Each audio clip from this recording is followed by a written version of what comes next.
बिस्मिल्लाहिर्रहमानिर्रहीम। अस्सलाम वालेकुम बच्चों, क्या हाल है आप सबके। बेटा हम लोगों ने 9.1 एक्सरसाइज की थी, उसके बाद आज हम 9.2 इंशाल्लाह करेंगे। वहाँ पर हमने साइड्स को ना उन्हें फाइंड किया था, जो सिमिलर फिगर्स की साइड्स थी उनके हवाले से बात की थी। अब यहाँ पर एरिया आ गया है, यहाँ पर भी फिगर्स सिमिलर आ रही हैं। सिमिलर के बारे में मैं स्टडी किया था बेटा कि ये फिगर्स उनको सिमिलर कहा जाता है जिनमें उनकी शेप जो है ना वो सेम होती है, साइज़ डिफरेंट हो सकता है। अब यहाँ पे हमें पैरेललोग्राम दी गई, इसमें कुछ साइड दी गई हैं, उनका एरिया दिया गया है, वो हमने फाइंड करना है। इसके अलावा इसमें ट्रायंगल्स के वजह से बात होगी। यहाँ पर हमारे पास कोऑर्डिनेटर की शेप्स भी आ सकती है, जिसके वो साइज़ के हवाले से बात करेगा। हमारे पास सर्कल भी हैं एग्जाम्पल्स के अंदर, उनके भी देखें साइज़ जो इनका डिफरेंस आ रहा है, लेकिन उनकी शेप जो है ना वो सेम आ रही है। फिर आगे एक पॉलीगॉन एक दी हुई है, उसका भी उसने एग्जाम्पल में दिया हुआ है। ठीक है, इंशाल्लाह नेक्स्ट हमारे पास जो 9.2 का आगाज़ करेंगे इंशाल्लाह। इसमें कुछ सवालात ऐसे हैं जिनको हम स्टडी करेंगे और समझेंगे इंशाल्लाह। हमारे पास जो क्वेश्चन नंबर 1 आ रहा है बेटा, उसमें लिखा है find the ratio of areas of similar figures. हमने यहाँ पे रेशियो फाइंड करनी है और कोरस्पॉन्डिंग साइड्स दी हुई हैं, उसकी लेंथ दी हुई है। देखिए हमारे पास पार्ट्स दिए हुए हैं, इसमें 5 पार्ट दिए गए हैं और वो कह रहे हैं इनका आपने फाइंड करनी है, इनकी लेंथ जो है ना एरिया के हिसाब के साथ फाइंड करनी है। अब हमारे पास सबसे पहले फार्मूला में याद होना चाहिए। फार्मूला क्या है क्वेश्चन बेटा, यहाँ पे मैंने नोट किया हुआ है। ठीक है, ratio of the corresponding length हमारे पास दी हुई है, हमारे पास जो रेशियो ऑफ द एरिया है वो फाइंड करना है। फार्मूला जो हम यूज़ करेंगे वो क्या आएगा, वो एरिया 1 और एरिया 2 हमें डिवाइड करेंगे। इसी तरह लेंथ जो ना 1 और लेंथ 2 इनका स्क्वायर लेंगे। ठीक है, तो रेशियो हमारे पास फाइंड हो जाएगी। हमारे पास जो रेशियो आ रही है इसका मतलब यही होता है कि डिवाइड होना, ये फ्रैक्शन में आना। हमने क्या किया बेटा, यहाँ पर L1 यानी 1 लगा दिया और दूसरी वाली मैंने 3 लगा दी और इसका स्क्वायर ले लिया, क्योंकि हमने एरिया फाइंड करना है A1 A2 का। यहाँ पर इस 1 का स्क्वायर 1 ही आ जाएगा, जब 3 का स्क्वायर 9 आ जाएगा। ये ऐसे लिख लें आप। और अगर वो कहता है कि हमें कि रेशियो में लिखें, तो आप इसको रेशियो में भी एज इट ऐसे लिख लेंगे। ठीक है बेटा, ये इसका आंसर आ जाएगा। ठीक है, आसान से क्वेश्चन है, मुश्किल क्वेश्चन नहीं, सिर्फ आपने इसका स्केयर लिया, क्वेश्चन का जवाब आ गया। नेक्स्ट पार्ट में बस 3 और 4 दिए हुई वैल्यूज़, यहाँ पे हमने फार्मूला यूज़ किया A1 A2 L1 और L2 का स्केयर लिया बेटा। ठीक है, A1 A2 हमने फाइंड करना है। L1 की वैल्यू 3 आ रही है, उसी की वैल्यू 4 आ रही है, इनका स्केयर लिया हमने। तो 3 का स्केयर 9, 4 का स्केयर 16 आ गया। A1 A2 हमारे पास आ गया। रेशियो में नोट करेंगे हम इसको, तो 9:16 बेटा हमारा आंसर आ जाएगा। नेक्स्ट पार्ट इसका जो थर्ड आ रहा है उसमें 2 और 7 वैल्यू दी गई है। इसमें हमने फार्मूला लगाया, उसके बाद हमने वैल्यू लगाई। L1 हमारे पास 2 आ रहा है, L2 हमारे पास 7 आ रहा है। आपने इसका स्क्वायर लिया, A1 A2 ऐसे लिख दिया। फिर A1 A2 के जो आंसर आ जाएगा, 2 का स्क्वायर में बस 4 आ गया और 7 का स्क्वायर 49 आ गया। अब रेशियो में हम कैसे लिखेंगे, A बराबर आ जाएगा 4:49। ये बेटा इसका आंसर आ जाएगा। नेक्स्ट पार्ट में भी ऐसे ही है, हमारे पास 8 और 9 वैल्यूज़ दी गई हैं, लेंथ में दी गई हैं। तो आपने A1 A2 लिखा, L1 की वैल्यू 8 आ गई और L2 की 9 आ गई, इनका स्क्वायर लिया आपने बेटा। तो A1 A2 हमारे पास आंसर में क्या आ गया, 8 8 64 हो गया और 9 9 81 हो गया। रेशियो में लिखेंगे बेटा हम इसको, बराबर आ जाएगा 64:81। ये बेटा हमारा आंसर आ जाएगा। थर्ड पार्ट 5 पार्ट जो बेटा वो भी इजी पार्ट है। इसी तरह वैल्यू जो हमारे पास दी गई हैं 6 और 5। L1 की वैल्यू 6 है, L2 की वैल्यू 5 है, स्क्वायर लिया आपने, 36 आ गया। नीचे हमारे पास 25 आ गया, वैल्यू A1 A2 की आ गई हमारे पास। तो रेशियो में हमने नोट किया इसको, A1 A2 बराबर 36 रेशियो 25। ये बेटा क्वेश्चन का आंसर आ गया। क्वेश्चन नंबर 2 में बेटा हमारे पास लिखा हुआ है, कुछ फिगर्स दी गई हैं जिसमें रेक्टेंगुलर शेप है, ट्रायंगल शेप है, क्वाड्रिलेटरल है, ये कोन शेप आ गई है, यहाँ पे कुछ ट्रायंगल्स दी गई हैं। अब आपने इनमें क्या करना है बेटा कि एक एरिया दिया गया और साथ लेंथ दी गई है। ठीक है, बाद में इन्होंने एरिया फाइंड करना है, बाद में लेंथ फाइंड करने के लिए कहा गया है। ठीक है, ये क्वेश्चन सॉल्व करते हैं हम। आसान से क्वेश्चन है, मुश्किल क्वेश्चन बिल्कुल नहीं है। हाँ, यहाँ पर यह है कि अब आपको कैलकुलेटर का सहारा लेना पड़ेगा। मैंने यहाँ देखिए फिगर्स बना दी हैं, उसके बाद अब मेरे पास फार्मूला लगाना है अपने रेशियो का जो सिमिलर फिगर्स का फार्मूला है और कॉरस्पॉन्डिंग एंगल्स वो इक्वल हैं इसके, तो रेक्टेंगल जो है ना वो सिमिलर है हमारे पास। तो वैल्यू जो हमारे पास क्या आ गई, A1 की वैल्यू मेरे पास आ रही है 240, A2 हमने बेटा फाइंड करना है, L1 की वैल्यू मेरे पास आ रही है 10 सेंटीमीटर और उसकी आ रही है A2 की 6 सेंटीमीटर। ठीक है, 6 सेंटीमीटर छोटी है वैल्यूज़, तो हमारे पास एरिया भी कम ही होगा। पहले हमने इसका स्क्वायर लिया, हमारे पास 10 का स्क्वायर 100 आ गया और 6 का स्क्वायर 36 आ गया। ठीक है, क्रॉस मल्टीप्लाई किया आपने तो ये 100 चला गया ए स्क्वायर के पास, A2 के पास। उसके बाद ये वाली वैल्यू 250 हमारे पास 36 से मल्टीप्लाई हुई, अब 100 डिवाइड होगा वहाँ जाके 240 मल्टीप्लाई 36 और डिवाइडेड बाय 100। ठीक है, अब आपने बेटा क्या करना है, इसको कैलकुलेटर से सॉल्व करना है। ठीक है, 100 नीचे मेरे पास आ रहा है, ये 0 से कैंसिल हो गया। अब आप 10 से डिवाइड करोगे तो 2.4 हमारे पास आ गया, 36 से मल्टीप्लाई किया तो ये पॉइंट में हमारा जवाब आएगा। तो आपने लिख देना है 86.4। अब जो हमारे पास यूनिट है ना बेटा वो आपने याद रखना है। ठीक है, यूनिट हमारे पास जो लिखा हुआ था वो सेंटीमीटर लिखा हुआ था, तो आपने सेंटीमीटर, अगर हम लेंथ फाइंड करेंगे तो खाली सेंटीमीटर होगा, एरिया फाइंड करेंगे तो सेंटीमीटर स्क्वायर बेटा हमारा आंसर आएगा। ठीक है, ध्यान से देखना है बेटा, यूनिट जवाब पे हमने ज़रूर लगाना है। पार्ट 2 की तरफ चलते हैं बेटा। इसमें बस ट्राइंगल दी गई हैं। ठीक है, ट्राइंगल में हमारे पास वही बातें जो यहाँ पे नोट करनी है, वही फिर आपने जो सेंटेंस है वो याद कर लेने हैं कि formula ratios of similar figures आ गई हैं, फिर पेयर ऑफ कॉरस्पॉन्डिंग एंगल्स भी इक्वल हैं और ट्राइंगल्स ये सिमिलर है हमारे पास। तो क्वेश्चन को सॉल्व करते हैं। A1 हमने फाइंड करना है, A2 हमें दिया हुआ उसने 60, L1 हमें दिया हुआ उसने 20 और उसके बाद L2 दिया हुआ 15। इनका हमने स्क्वायर ले लिया। अब A1 एज इट ऐसे ही आ गया, 60 ऐसे ही आ गया, 20 का स्क्वायर लिया हमने तो वो 400 हमारे पास आ गया, 15 का स्क्वायर 225 आ गया, क्रॉस मल्टीप्लाई किया आपने तो 225 एक 1 के पास चला गया और 400 मल्टीप्लाई होगा 60 के साथ। अब ये 400 मल्टीप्लाई 60 डिवाइडेड बाय 225, आपने बेटा इसको कैलकुलेट से करना है। इन दोनों को मल्टीप्लाई करने कैलकुलेट से फिर आपने इसे डिवाइड करना है, तो जो हमारा आंसर आ जाएगा वो 106.67 सेंटीमीटर स्क्वायर बेटा हमारे पास आंसर आ जाएगा। ठीक है, ये कैलकुलेट से बेटा आप कर लीजिएगा। नेक्स्ट पार्ट हमारे पास आ रहा है थर्ड पार्ट। इसमें हमारे पास ट्रेपेजियम उसने दी हुई है। अब ट्रेपेजियम की शेप है, इन्हें क्वाड्रिलेटरल भी कहते हैं हमारे पास। तो यहाँ पर भी ratio of the area fix similar figures हमने फार्मूला यूज़ करना है, कॉरस्पॉन्डिंग एंगल्स हमारे पास बराबर है ट्रेपेजियम के और ट्रेपेजियम ये सिमिलर है। फार्मूला हमारे पास वही यूज़ होगा। A1 हमने वहाँ पे फाइंड करना है, A2 हमारे पास दिया हुआ है 18, जबकि L1 दिया हुआ है 3.6, L2 दिया हुआ है हमारे पास हाँ जी L2 5.76। इन दोनों के हमने स्क्वायर लेने हैं। अब जब स्क्वायर लेंगे बेटा तो लाजमी होता है आप कैलकुलेटर यूज़ करोगे। A1 ऐसे आ जाएगा, 18 ऐसे आ जाएगा। अब 3.6 का स्क्वायर लेंगे आप तो मेरे पास आएगा 12.96। अब 5.76 का स्क्वायर लिया तो 33.18 हमारे पास आ गया। अब आप इसको क्रॉस मल्टीप्लाई करोगे 33.18 A1 के पास चला गया और 112.96 के साथ 18 मल्टीप्लाई हो गया।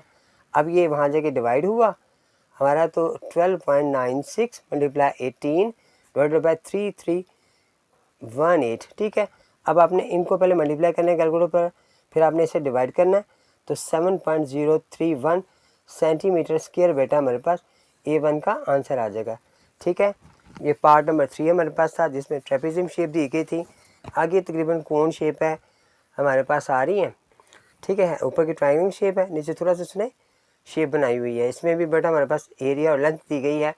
हमने फार्मूला यूज़ किया रेशियो का, सिमिलर फिगर्स का, फिर हमें कॉरस्पॉन्डिंग एंगल्स बराबर हैं तो फिगर जो है ना सिमिलर हैं। फार्मूला वही हमने यूज़ करा जो अभी यूज़ करते आ रहे हैं। A1 यहाँ पे भी फाइंड करना है आपने और A2 की वैल्यू दी है 96, जबकि L1 की वैल्यू आ रही है 15, L2 की वैल्यू आ रही है 12। इनका आपने स्क्वायर लेना है। ठीक है जी, यहाँ पर A1 एज इट ऐसे आ गया, 96 ऐसे ही आ गया, ये 225 आ गया, नीचे 144 आ गया, क्रॉस मल्टीप्लाई किया A1 के साथ चला गया 144, जबकि 225 के साथ 96 आ गया। अब ये वहाँ जाके डिवाइड होगा 225 मल्टीप्लाई 96 डिवाइडेड बाय 144। ठीक है, यहाँ पर बेटा आपने दोनों को मल्टीप्लाई किया और डिवाइड किया 1/4 के साथ, तो 150 सेंटीमीटर स्क्वायर बेटा हमारे पास एरिया 1 का आंसर आ जाएगा। ठीक है, उसके बाद इसका लास्ट पार्ट आ गया, जो 5 पार्ट है हमारे पास, वो है बेटा हमारे पास, उसमें भी शेप कुछ इस तरह की दी गई। यहाँ पे भी 2 ट्राइंगल्स हैं जो आपस में यहाँ पे अटैच हो रही हैं। यहाँ पे मेरे पास एक एल दिया हुआ है और एक एल में फाइंड करना है। ठीक है, ये इसका एरिया दिया हुआ है जो होल वैल्यू में है, यहाँ पे भी एरिया दिया हुआ है मेरे पास। इसी तरह हमने वो फॉर्मूला यूज़ किया है सिमिलर फिगर्स के लिए, फिर हमने कॉरस्पॉन्डिंग एंगल्स बराबर कह दिए। फिगर तो मेरे पास सिमिलर हैं दोनों के दोनों। A1 की वैल्यू मेरे पास आ गई 3 होल 4/7, नीचे मेरे पास A2 की वैल्यू होगी 63, L1 की वैल्यू 3 आ गई, L2 हमने फाइंड करना है। ठीक हो गया जी। यहाँ पर हमने इसके होल वैल्यू ख़त्म की, तो 7 3 21, 21 में 4 प्लस किए तो 25/7 आ गया। और ये 63 को मैंने, क्योंकि डिवाइड हो रहा था, इसको मैंने अलग कर लिया, और 3 का स्क्वायर 9 आ गया। L स्क्वायर मैंने ऐसे लगा लिया। ठीक है, ऐसे लगा लें, यहाँ इस ब्रैकेट करके लगा लें आप। इन्हें मल्टीप्लाई किया आपने, 25 ऐसे ही आ गया। अब आपने 7 को मल्टीप्लाई किया किसके साथ, 63 के साथ, तो ये हमारे पास कितना आ गया बेटा। यहाँ पे मल्टीप्लाई ना भी करें, ऐसे लिख लें, 7 क्रॉस मल्टीप्लाई करें, 7 × 63 बराबर आ गया 9L2 का स्क्वायर आ गया। ठीक होगा जी। अब क्रॉस मल्टीप्लाई किया, 25 L2 के स्क्वायर के साथ चला गया, 9 × 7 × 63। अब 25 वहाँ पर डिवाइड होगा हमारे पास, 9 × 7 × 63 डिवाइडेड बाय 25। ठीक हो गया। अब आपने सबको मल्टीप्लाई किया, इन सबको मल्टीप्लाई किया आपने और 25 से डिवाइड किया, तो पॉइंट में हमारा आंसर आ गया, वो आ गया 158.76। अब हमने एल स्क्वायर को ख़त्म करने के लिए टेकिंग स्क्वायर रूल लिए बोथ साइड्स पर, ये कैंसिल हो गया, हमारा जवाब आ गया 12.6 सेंटीमीटर। ठीक है, यहाँ पर आपने स्क्वायर नहीं लगाना, ये बेटा हमारा आंसर होगा। L2 की वैल्यू फाइंड करनी थी, तो हमने L2 की वैल्यू का हमने स्क्वायर रूट लिया, तो हमारे पास जवाब आ गया 12.6। क्वेश्चन नंबर 3 में लिखा है बेटा, गिवन हमें एरिया दिया हुआ है ABC का जो 36 सेंटीमीटर स्क्वायर है, उसके बाद उसने उसकी लेंथ AB दी है 6 सेंटीमीटर, ये भी हमारे पास आ रही है, फिर B दी है 4 सेंटीमीटर। वो कह रहा है एरिया अपने मालूम करना है ADE का। एक बड़ी फिगर है, ट्राइंगल है, एक छोटी ट्राइंगल है, हमारे पास 2 ट्राइंगल दी गई हैं, दोनों चूँकि आर सेम रही हैं लेकिन साइज़ में डिफरेंस आ रहे हैं। फिर वो कह रहा है हमारे पास एरिया ऑफ ट्रेपेजियम भी फाइंड करनी है। ठीक है, जो नीचे वाला ऐसा नज़र आ रहा है ना, ये वाला BCDE, इससे उसने ट्रेपेजियम का नाम दिया है। ये कोऑर्डिनेटेड शेप 4 साइडें मेरे पास आ गई हैं, कहते इसका एरिया भी फाइंड करो। ठीक है, इसे कैसे सॉल्व करेंगे बेटा। क्वेश्चन मैंने नोट किया यहाँ पर, ABC का एरिया जो मेरे पास 36 दिया हुआ है, AB 6 दिया हुआ है, यहाँ पे मैंने नोट कर दी है, ये भी नोट कर दी है। अब आप देखें, एक तो फिगर ये वाली मेरे पास आ गई, ये A1 हमारे पास आ गया, ये L1 6 आ गया। L2 हमारे पास क्या होगा, जब हम मुकम्मल लाइन लेंगे तो 6 और 4 10 हमारे पास हो जाएगी। ये जो AD हमारे पास आएगा, एक लेंथ ये हो गई, और जो बड़ी वाली का एरिया A2 मालूम करना है, वो भी मालूम करना है।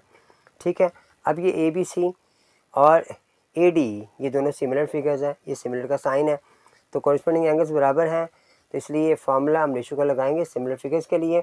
वही फार्मूला जो हम यूज़ कर रहे थे वो था A1 A2 था, L1 L2 हमने फार्मूला यूज़ किया। इसमें देखें हमारे पास AB की वैल्यू तो 6 आ गई है, AB L1 6 आ गया, और फिर AD मैंने बता दिया आपको, दोनों को जमा करोगे तो ये 10 आ जाएगा। अब आप वैल्यूज़ लगाओगे इसको, तो हमारे पास क्या आ जाएंगे, A1 हमारे पास आ गया है 36 बेटा, A2 बेटा हमने मालूम करना है, L1 हमारे पास 6 आ गया है, L2 10 आ गया, इसका हमने स्क्वायर ले लिया, 36 ऐसे ही आ गया, A2 ऐसे ही आ गया बेटा, 36 इसका स्क्वायर आ गया 6 36, इसका 100 आ गया। क्रॉस मल्टीप्लाई आपने किया तो A2 में हमारे पास आ गया, ये क्रॉस मल्टीप्लाई के 36 हमारे पास A2 के साथ आ रहा है। ठीक है, तो 36 यहाँ पे आके वहाँ जाके डिवाइड होगा, या 36 सेम आ रहे तो कटिंग हो जाएंगे। तो हमारे पास, मैं फिर भी नोट करूँगा यहाँ पर, 100 ऊपर आ गया, नीचे डिवाइड के 36 से, ये कटिंग हो गया, तो 100 सेंटीमीटर स्क्वायर हमारे पास A2 का एरिया आ गया। ठीक है, अब हमने मालूम करना है, वो कह रहा है हमें ट्रेपेजियम फाइंड करनी है, हम एरिया उसका ट्रेपेजियम क्या करेंगे, तो हम कैसे मालूम करेंगे एरिया का ट्रेपेजियम का, कि ADE हमारे पास एक बड़ी फिगर है, एक छोटी फिगर है, दोनों फिगर को हम माइनस करेंगे आपस में। ठीक है, एक का आ रहा है 100, एक का आ रहा है 36, आप दोनों को माइनस करोगे तो 64 सेंटीमीटर स्क्वायर हमारा बेटा आंसर आ जाएगा। ठीक है, ये क्वेश्चन इतना मुश्किल नहीं था, बिल्कुल आसान सा क्वेश्चन है। ठीक है, दरमियान में मैंने एक स्टेप सिर्फ छोड़ा है, वो याद कर लीजिएगा कि 36 A2 से 36 आ रहा है और 36 मेरे पास A2 के साथ होगा, वहाँ जाके डिवाइड हो जाएगा और 36 से 100 आपस में मल्टीप्लाई हो रहे हैं। 36 से कैंसिल हो गया, 100 सेंटीमीटर स्क्वायर हमारा आंसर आ गया। ठीक है, क्वेश्चन नंबर 4 में लिखा बेटा कि मेरे पास ABC और DEF दो ट्राइंगल दी गई हैं जो सिमिलर हैं और इन ट्राइंगल्स के अंदर उसने स्केल फैक्टर में जैसे के कहते हैं वो 3 दे दिया है हमें। फिर हमें बस एक ट्राइंगल का एरिया दे दिया है, सेकंड का ट्राइंगल का फाइंड करना है हमने। आप कहने A1 का दे दिया, A2 फाइंड करना है हमने। ठीक है, क्वेश्चन मैंने नोट किया है यहाँ पर। तो ये उसने हमें बता दी कि दोनों सिमिलर हैं, के भी हमारे पास दे दी गई वैल्यूज़। उसके बाद हमारे पास दोनों का एरिया भी है, एक का एरिया दे दिया, दूसरे का अपने एरिया फाइंड करना है। तो यहाँ पर हम क्या करेंगे बेटा, A1 की वैल्यू हमारे पास 50 दी हुई है इसने, A2 फाइंड करनी है, के स्केयर ये फार्मूला हमारे पास है, तो उसमें हमने के की वैल्यू इसने 3 दी हुई है जिसका स्केयर लिया हमें 9 आ गया। अब आपने 9 हमारे पास मल्टीप्लाई होगा, 9 जो है चला जाएगा ए स्केयर A2 के साथ, 50 मेरा यहाँ आ जाएगा, इसके नीचे कुछ नहीं तो 1 लगा लिया आपने। अब 9 वहाँ जाके डिवाइड हुआ हमारे पास, तो 50 डिवाइडेड बाई 9 ऐसे लगाने आप। ठीक है, आप चाहें तो इसे 9 5 45 59 सेंटीमीटर स्क्वायर होल में ले हैं, पॉइंट में जो आप ले हैं, दोनों सूत्रों में ठीक है बेटा। क्वेश्चन नंबर 5 में हमारे पास भी कोऑर्डिनेटर्स बेटा आ गई हैं, ABCD है, फिर EFGH है, ये सिमिलर हैं, उनमें भी स्केल फैक्टर, अभी क्वेश्चन 4 में भी स्केल फैक्टर दिया गया था कि इक्विलिब्रियम में दी गई है। फिर हमें एक कोऑर्डिनेटर का एरिया दे दिया गया, दूसरे का हमने फाइंड करना है, ये समझ लें आप A1 का दे दिया गया, A2 आपने फाइंड करना है। और कोऑर्डिनेटर कहते हैं किसको है बेटा, जिसमें 4 साइडें हमारे पास एक बंद शक्ल हो और 4 साइडें उसकी हों, उसे कोऑर्डिनेटर कहा जाता है। क्वेश्चन मैंने नोट किया गया यहाँ पे बेटा, वही अपने सिमिलर फिगर्स का फार्मूला इस्तेमाल किया। A1 हमारे पास उसने दे दिया है 64, A2 बेटा हमने फाइंड करना है, के की वैल्यू 1/4 का स्क्वायर है। ठीक है, अब 64 ऐसे ही आ गया, A2 ऐसे ही आ गया, इसका स्क्वायर लिए ये आ गया 16 आ गया। आपने क्रॉस मल्टीप्लाई किया तो 64 मल्टीप्लाई होगा 16 के साथ। ठीक है, आप दोनों को मल्टीप्लाई करोगे 1024 सेंटीमीटर स्क्वायर बेटा इसका आंसर आ जाएगा। क्वेश्चन 6 में लिखा है बेटा कि the area of the two similar triangles 16 centimetre square है और 25 सेंटीमीटर स्क्वायर है। ट्राइंगल्स का हमें एरिया दे दिया गया दोनों का। फिर कह रहे ratio of pair of corresponding sides, हमने यहाँ रेशियो मालूम करनी है। ये हमारा सवाल क्वेश्चन नंबर 1 जैसा आ गया इसमें। ठीक है, क्वेश्चन नंबर 1 में भी हमने ये फार्मूला यूज़ किया था और हमने L1 L2 की वैल्यू निकाली थी। यहाँ पर भी ऐसे ही है, रेशियो में फाइंड करनी है, एरिया में दे दिया गया है दोनों फिगर्स का। एक का नाम A1 रख लेते हैं, एक 2 रख लेते हैं, फार्मूले में वैल्यूज पुट करेंगे हम 16/25 और L1 हमारे पास और L2 ये दोनों हमने फाइंड करने हैं। ठीक है, अब ये फाइंड कैसे होंगे, आपने क्या लेना है, टेकिंग के रूट बोथ साइड ले लिया, ये कटिंग हो गई, तो L1 L2 हमारे पास 16 का 4 आ गया और 25 का 5 आ गया। अब आपने इसको रेशियो में लिखना है, तो आप लिखोगे 4:5।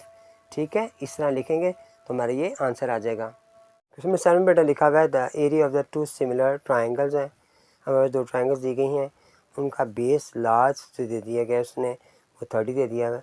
एक बेस दे दिया है, दूसरे बेस की हमें लेंथ फाइंड करनी है, उसकी लंबाई फाइंड करनी है। तो आप फार्मूला वही यहाँ पर आपने B1 B2 लगा लें या L1 L2 लगा दें, फाइंड बेस ही हो जाएगा इंशाल्लाह। ठीक है, इससे कोई प्रॉब्लम नहीं है, आपने B लगा ली या L लगा ली है। क्वेश्चन मैंने नोट किया यहाँ पर, BS में दे दी है, L1 की वैल्यू दे दी गई है, उसके बाद A1 A2 की वैल्यू हमें दे दी गई है। A1 हमारे पास 144 आ रहा है, A2 हमारे पास 81 आ रहा है, L1 जिसे BS1 कहते हैं वो हमारे पास आ रहा है, और दूसरी L2 की वैल्यू निकालनी हमने और इसका स्क्वायर भी लगा देना। ठीक हो गया जी। अब हमारे पास इसकी वैल्यू आ रही है, ये 30 का स्क्वायर हमारे पास 900 आ गया। L2 का स्क्वायर बेटा हमने फाइंड करना है, ये 144 हमारे पास है, इसको आप कटिंग कर लो 9 पे 9 9 जार और 9 16 ठीक है। उसके बाद क्रॉस मल्टीप्लाई किया आपने इसको, तो ये 16/9 एज इट ऐसे आ गया, 9 9 के साथ चला गया और 16 L स्क्वायर के साथ चला गया, L2 के साथ चला गया, यहाँ पे 16 आ गया, यहाँ पे आ गया 9 मल्टीप्लाई 900। ठीक हो गया जी। अब ये 16 वहाँ जाके डिवाइड हुआ, 9 मल्टीप्लाई 900 डिवाइडेड बाय 16।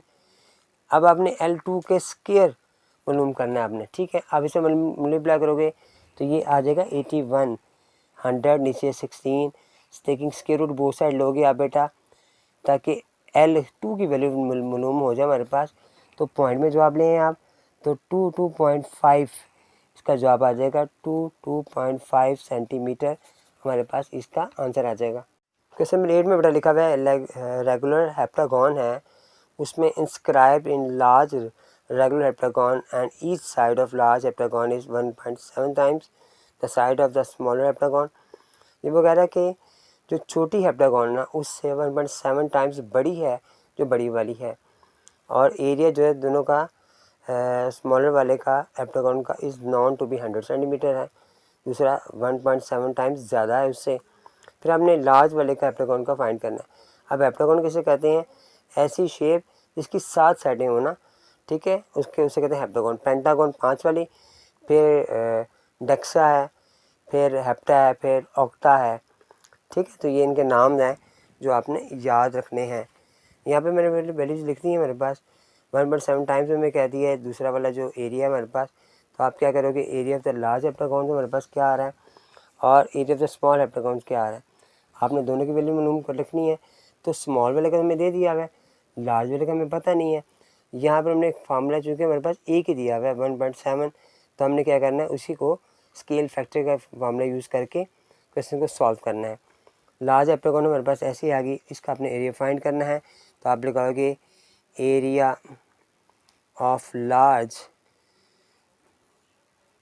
ठीक है, हेप्टागॉन, इसका हमने एरिया फाइंड करना है। तो के हमारे पास जो है उसकी वैल्यू 1.7 का स्क्वायर आ गई। इसका जो स्मॉल था हमारे पास उसका उन्होंने 100 सेंटीमीटर स्क्वायर दिया हुआ है। अब आपने इसका स्क्वायर लिया और फिर आपने इस 100 से जो क्रॉस मल्टीप्लाई किया तो हमारे पास ये 100 वहाँ चला गया, ठीक है। अब हमारे पास एरिया हमने फाइंड करना है, इसका स्क्वायर ले लो आप और वो आ जाएगा 2.89, उसे 100 से मल्टीप्लाई करोगे आप बेटा, तो हमारे पास जो आंसर आ जाएगा वो 289। अब सेंटीमीटर स्क्वायर लगाना हमने, ठीक है, ये बेटा हमारा आंसर आ जाएगा। छोटा सा क्वेश्चन था, ठीक है, सिर्फ आपने बेटा ध्यान से तवज्जो से समझना है इसको। इंशाल्लाह कोई प्रॉब्लम नहीं है, सवालात बड़े आसान हैं, इजीली आपको समझ आ जाएंगे। बेटा क्वेश्चन हमारे अल्हम्दुलिल्लाह मुकम्मल हो गए हैं। जिन बच्चों ने बेटा आज फर्स्ट टाइम मेरा लेक्चर सुना है और मेरे चैनल को सब्सक्राइब नहीं किया, वो काइंडली सब्सक्राइब करें मेरे चैनल्स को, दोस्तों को शेयर किया करें, मुझे कमेंट्स करके ज़रूर बताया करें। कोई भी प्रॉब्लम हुआ करे, कुछ बच्चों के नेगेटिव कमेंट्स भी आते हैं, वो भी आने चाहिए कुछ, क्योंकि तमाम जो मेरे मेथड है समझाने का, लाजमी होता है किसी बच्चों को समझ नहीं आ रहा है, किसी बच्चे को समझ आ रहा है, तो फिर मैं कोशिश करता हूँ कि जैसे वो बच्चे कह रहे हैं मैं अपने आप को, अपने स्टाइल को थोड़ा चेंज करूँ और उस तरह करूँ जैसे आपको इजीली बात समझ आ जाए। तो मैं इस कोशिश में मैं कितना कामयाब हूँ, काइंडली मुझे ज़रूर बताइएगा। ज़ाकिर बेटा, अस्सलाम वालेकुम।